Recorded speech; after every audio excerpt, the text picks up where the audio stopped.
Hello guys, আজি আমি start কৰিম class 12 economics subjectৰ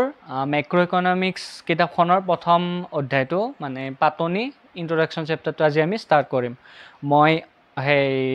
অসমীয়া মিডিয়ামৰ লগতে ইংলিশ মিডিয়াম দুটাতে কৈ যাম তোমালোকে মাত্ৰ মনোযোগ দি বুজি যাবা কথাবোৰ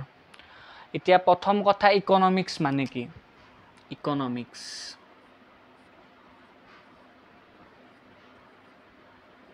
economics মানে কি economicsক অসমীয়াত কয় অৰ্থ বিজ্ঞান economicsক অসমীয়াত অৰ্থ বিজ্ঞান বুলি কয় এতিয়া economics বা অৰ্থ বিজ্ঞান কি অৰ্থ বিজ্ঞান হৈছে এনে এক বিষয় যিয়ে ব্যক্তি বা মানুহৰ অৰ্থনৈতিক কাৰ্যাৱলী অধ্যয়ন কৰে মানে অৰ্থ বিজ্ঞান এটা বিষয় তাৰ পিছত যি বিষয়ে মানুহৰ অৰ্থনৈতিক কাৰ্যাৱলী অধ্যয়ন কৰে মানুহৰ অৰ্থনৈতিক কাৰ্যাৱলী মানে আমাৰ অৰ্থনৈতিক কাৰ্যাৱলী মানে কি যিবোৰ কাৰ্য মানে মুদ্ৰাৰ লগত জড়িত ফৰ এক্সাম্পল বেটাৰী ৰিক্সা চালক এজনে যে ৰিক্সা চলায় সেই ৰিক্সা চলোৱা কাৰ্যটো এটা অৰ্থনৈতিক কাৰ্য কাৰণ এই কাৰ্যটো মুদ্ৰাৰ লগত জড়িত কাৰণ সেই বেটাৰী ৰিক্সা চালকজনে ৰিক্সা চলোৱাৰ বিনিময়ত কি পায় ভাড়া পায় এতিয়া অনাঅৰ্থনৈতিক কাৰ্য মানে কি অনাঅৰ্থনৈতিক কাৰ্য হ'ল যিবোৰ কাৰ্য মুদ্ৰাৰ লগত জড়িত নহয় ফৰ এক্সাম্পল আমাৰ মাই যে সেই পাকঘৰত ভাত বনায় ভাত আমাক খুৱাই বনাই কিনে হেতু কি অনাঅৰ্থনৈতিক কাৰ্য কাৰণ এটোত আমি মাহতক একো ধৰণৰ মানে মুদ্ৰা সুদ্ৰাই গিলা আমি সেই মানে পৰিশোধ নকৰো কোনো ধৰণৰ ধন পৰিশোধ নকৰো এটো আমাক মানে এটো কাৰ্য হে মুদ্ৰাৰ লগত জড়িত নহয় সেইকাৰণে এটো কি অনাঅৰ্থনৈতিক কাৰ্য এতিয়া অৰ্থবিজ্ঞানৰ ডেফিনেশ্যনটো মই একবাৰ কৈ দিওঁ অসমীয়াত প্ৰথমতে কৈ দিওঁ অৰ্থবিজ্ঞান হৈছে এনে এক বিষয় যিয়ে ব্যক্তি বা মানুহৰ অৰ্থনৈতিক কাৰ্যৰ লগত জড়িত এটা দুটা বস্তু মনত ৰাখিলে মানে ডেফিনেশ্যনটো ক্লিয়াৰ হৈ যাব অৰ্থবিজ্ঞান হৈছে এক বিষয় বা এনে এক বিষয় এইটো বিষয়টো মনত ৰাখিবা তাৰ পিছত যিয়ে মানুহৰ অৰ্থনৈতিক কাৰ্যাৱলীৰ অধ্যয়ন কৰে ইয়াতে অৰ্থনৈতিক কাৰ্যাৱলীটো মনত ৰাখিলে ডেফিনেশ্যনটো ক্লিয়াৰ হৈ যাব মানুহৰ অৰ্থনৈতিক কাৰ্যাৱলীৰ অধ্যয়ন কৰে হল বুজি পাইছা তাৰ পিছত ইংলিশত মই একবাৰ কৈ দিওঁ ইকনমিক্স ইজ এ সাবজেক্ট অৰ্থবিজ্ঞান হৈছে এক বিষয় that studies the economic activities of individuals যিয়ে মানুহৰ অৰ্থনৈতিক কাৰ্যাৱলীৰ অধ্যয়ন কৰে হল ডেফিনেশ্যন গিটা তাতে ইন্ডিভিজুৱেলছ মানে মানুহৰ কথা বুজাইছে আৰু ইকনমিক এক্টিভিটিজ মানে অৰ্থনৈতিক কাৰ্যাৱলী মানে মই কি কৈ দিছোৱে ইতিমধ্যে এতিয়া ইকনমিক্সৰ ডেফিনেশ্যনটো তোমালোকে লিখি লোৱা ইংলিশত লিখি লোৱা economics is a subject that studies the economic activities of individuals আৰু এবাৰ কৈ দিওঁ economics is a subject that studies the economic activities of individuals হল তে অসমীয়াত কৈ দিওঁ এবাৰ অৰ্থবিজ্ঞান হৈছে এনে এক বিষয় যিয়ে ব্যক্তি বা মানুহৰ অৰ্থনৈতিক কাৰ্যাৱলীৰ অধ্যয়ন কৰে হল আৰু এবাৰ কওঁ অৰ্থবিজ্ঞান হৈছে এনে এক বিষয় যিয়ে ব্যক্তি বা মানুহৰ কাৰ্যাৱলীৰ অধ্যয়ন কৰে অৰ্থনৈতিক কাৰ্যাৱলীৰ অধ্যয়ন কৰে কাৰ্যাৱলী নহয় অৰ্থনৈতিক কাৰ্যাৱলী হল এতিয়া অৰ্থবিজ্ঞানৰ পিতৃ কোন who is the father of economics আমাৰ আডাম স্মিথ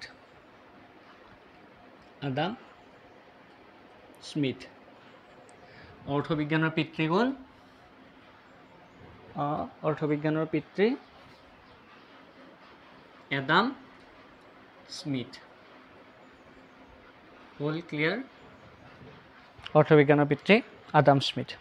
এতিয়া আমি অৰ্থবিজ্ঞানৰ দুটা শাখা বা দুটা ব্ৰাঞ্চৰ বিষয়ে আমি আলোচনা কৰিম সেই ব্ৰাঞ্চ দুটা হ'ল মেক্ৰ ইকনমিক্স আৰু মাইক্ৰ ইকনমিক্স ইকনমিক্সক দুটা ব্ৰাঞ্চ আছে মাইক্ৰ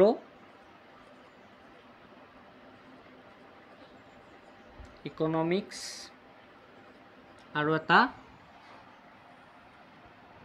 মেক্ৰ ইকনমিক্স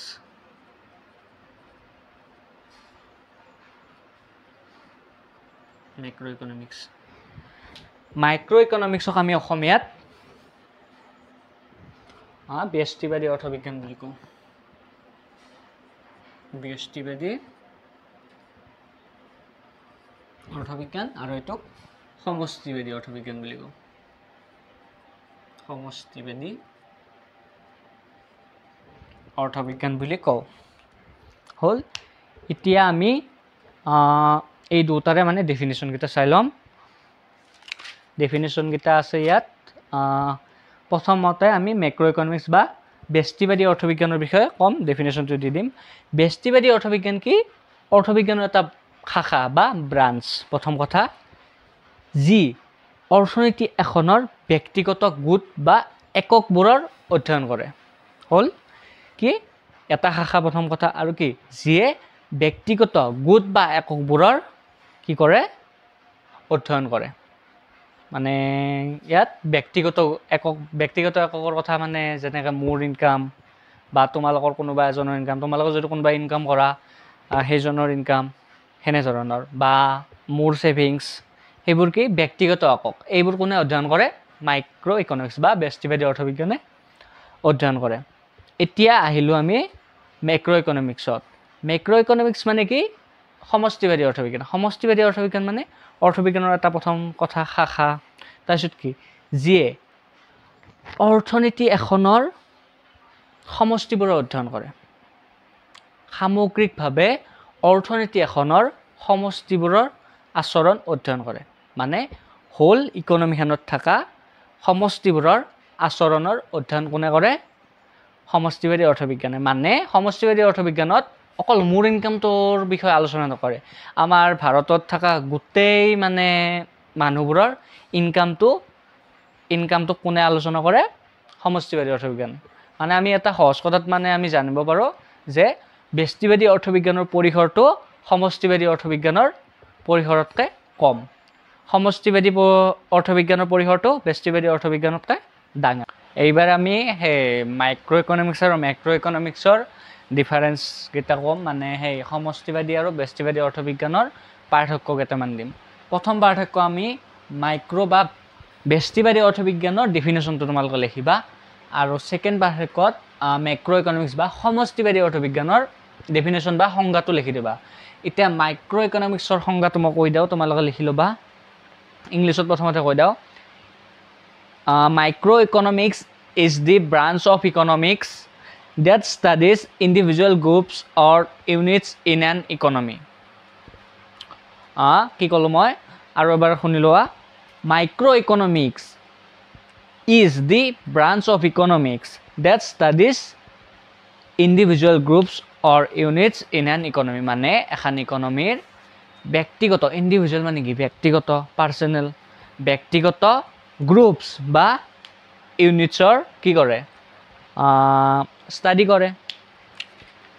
গ্ৰুপছ আৰু ইউনিটছক অসমীয়াত কয় ব্যক্তিগত গোট বা একক হ'ল এতিয়া অসমীয়াত কৈ দিওঁ মই ব্যষ্টিবাদী অৰ্থবিজ্ঞান মানে কি ব্যষ্টিবাদী অৰ্থবিজ্ঞান হৈছে অৰ্থবিজ্ঞানৰ সেইটো শাখা যি অৰ্থনীতিখনৰ ব্যক্তিগত গোট বা এককবোৰৰ অধ্যয়ন কৰে আৰু এবাৰ কওঁ ব্যষ্টিবাদী অৰ্থবিজ্ঞান হৈছে অৰ্থবিজ্ঞানৰ সেইটো শাখা যি অৰ্থনীতি এখনৰ ব্যক্তিগত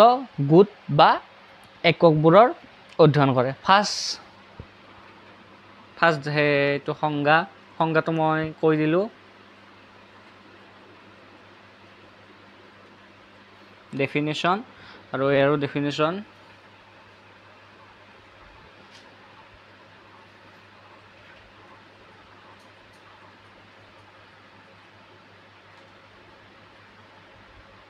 সৰি ভুল হৈ গ'ল এইটো 1 হয় 2 নহয়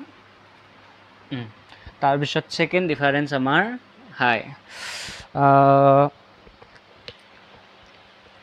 ব্যষ্টিবাদী অৰ্থবিজ্ঞানৰ মানে প্ৰতিষ্ঠাতা কোন মানে ফাদাৰ কোন ব্যষ্টিবাদী অৰ্থবিজ্ঞানৰ ফাদাৰ মানে ব্যষ্টিবাদী অৰ্থবিজ্ঞানৰ পিতৃ কোন বা who is the father of micro' economics সেইটো দিবা ইয়াতে লিখিবা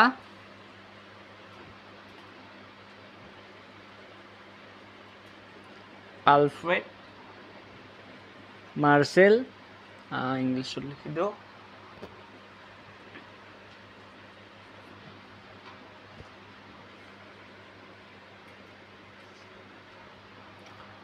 ডেভিড মাৰ্চেল তাৰপিছত ইয়াত লিখিবা কোনে মানে প্ৰতিষ্ঠাতা মেক্ৰ' ইকনমিক্সৰ মেক্ৰ' ইকনমিক্সৰ প্ৰতিষ্ঠাতা হ'ল J M Kaynes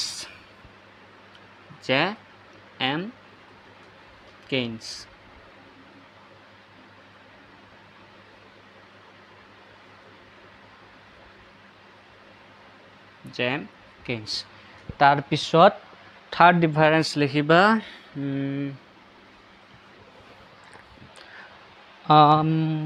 micro' ইকনমিক্সৰ ভেৰিয়েবলৰ example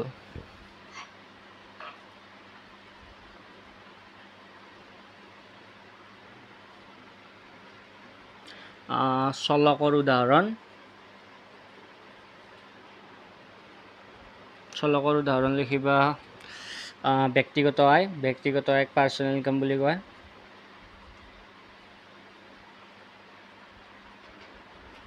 personal income আৰু এটা লিখিবা ব্যক্তিগত সঞ্চয়ক ছেভিংছ বুলি কয় পাৰ্চনেল ছেভিংছ হ'ল তাৰপিছত এইবাৰ এয়াৰে ভেৰিয়েবলৰ এক্সাম্পল লিখিবা তোমালোকে নেশ্যনেল ইনকাম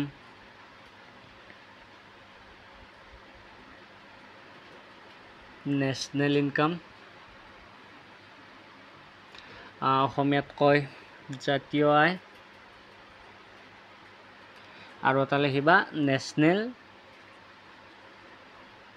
ছেভিংছ ইয়াক কয় জাতীয় সঞ্চয় কেইটা ডিফাৰেঞ্চ হ'ল তিনিটা হ'ল আৰু এটা লাষ্ট কৈ দিওঁ এইটো 4 নম্বৰটোৰ ওপৰত লিখি দিওঁ মাইক্ৰ' ইকনমিক্সৰ অল্টাৰনেটিভ নেম বা ব্যষ্টিবাদী অৰ্থবিজ্ঞানৰ বিকল্প নাম কি বিকল্প নামটো তোমালোকে লিখিবা অসমীয়াত কয় দৰতত্ত্ব বুলি আৰু এইটো প্ৰাইচ থিয়ৰী বুলি কয় ইংলিছত প্ৰাইচ থিয়ৰী বুলি কয় আৰু এইটো মাইক্ৰ' ইকনমিক্সৰ বিকল্প নাম দেই মানে মাইক্ৰ' ইকনমিক্সত তোমালোকে লিখিবা এনেকৈ ব্যষ্টিবাদী অৰ্থবিজ্ঞানৰ বিকল্প নাম হ'ল দৰতত্ত্ব ইংলিছত লিখিবা micro' economics alternative name is price theory তাৰপিছত মেক্ৰ' ইকনমিক্সৰ অল্টাৰনেটিভ নেমটো লিখি দিবা 4 নম্বৰ ডিফাৰেঞ্চত আৰু ইয়াৰে সেই অল্টাৰনেটিভ নেমটো হ'ল কি আছিল চাই ল'ম এবাৰ আয় আৰু নিয়োগৰ তত্ত্ব অসমীয়াত কয় আয় আৰু নিয়োগৰ তত্ত্বক থিয়ৰী বুলি কয় তাৰপিছত ইংলিছত কি বুলি কয় theory of income and employment theory of income and